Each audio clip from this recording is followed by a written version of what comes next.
the Samsung makes. The Galaxy S5 is their flagship. Its predecessor is the best-selling Android handset of all time, but it still didn't sell as many as Samsung had hoped and was criticized for merely being a tweaked version of their previous phone.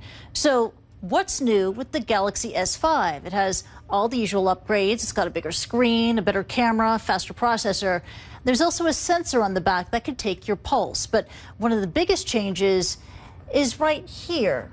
There's a fingerprint sensor built into the home button, just like the latest iPhone. It allows you to open up different apps depending on which finger you use, but reporters trying it out in person at the Mobile World Congress in Barcelona said that it wasn't always that reliable. Now, let's get more now on the Samsung Galaxy S5. Chris Ziegler is the deputy managing editor of The Verge. He joins me now from our studios in New York. Chris, very good to see you again. Let's talk about the Galaxy S5. What's your read on the new smartphone? Well, I think what you're seeing here is a Samsung that's very much on cruise control. It's an evolution of the S4, not an all-new phone, right? And I think there were some of us that were hoping that they'd take a little bit of a leap here, go to maybe an aluminum body, maybe a new user interface, but really it's just an evolved S4.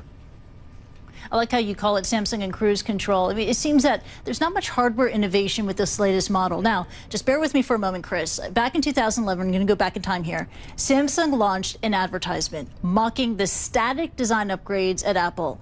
Let's take a look at the ad.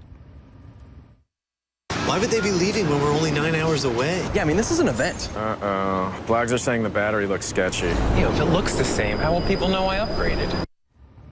That's right. If it looks the same, how do people know if I upgrade it? Now, the S5, it seems to be a slight upgrade from the S4, which was a slight upgrade from the S3. No major revolution, as you call it, Samsung and cruise control. I mean, we could mock Samsung hypocrisy, but that aside, what does it say in general, this trend about mobile hardware innovation? Do you think that we have hit a plateau here, not just Samsung, but everyone in the industry? Well, I think speaking to Samsung in particular, when you look at their sales numbers, it's very difficult for them to justify redesigning a phone that's selling as well as the S4 or the S3 before it. I think where you're actually seeing most of the innovation, not just from Samsung, but from the entire industry, and where you're going to see it in the rest of 2014, is in wearables. They introduced 3 wearables yesterday. They're frankly very attractive devices, particularly one with a curved display called the Gear Fit. And so I think that's where you're going to see most of the R&D dollars being put from Samsung and others this year. Yeah, and I saw the very, very positive and glowing reviews for the Gear Fit on your website, The Verge. One big change in the S5, there's a heart rate sensor built in. Did that catch your attention? Do you think that scores some points for Samsung here?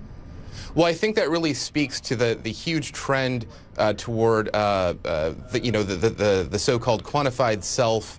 And really, that goes back to the trend in wearables where we're seeing, the Fitbits. Sony has a new fitness wearable coming out. It looks kind of like a Nike Fuel Band, and you have others as well. And of course, going back to the Gear Fit. So the fact that they included a heart rate sensor in the GS5 really isn't surprising when you consider that fitness is a buzzword in mobile right now. Yeah, and of the new wearables that were launched, the Gear 2, the Gear Fit, is the Gear Fit the winner here? It really is. It's the curved display. It's the narrow form factor. You see, just walking down the street, you see so many people wearing Fuel Bands, wearing Jawbone Ups, these really sort of narrow, purpose-suited fitness devices. And what Samsung has done is they've taken that form factor, but they've also included just a really beautiful display. So I think that of the new smartwatches, if we can use that term that they showed yesterday, that would be the winner for sure. All right, Chris Ziegler of The Verge, thank you so much for joining us and giving your thoughts on all these new Samsung launches there in Barcelona.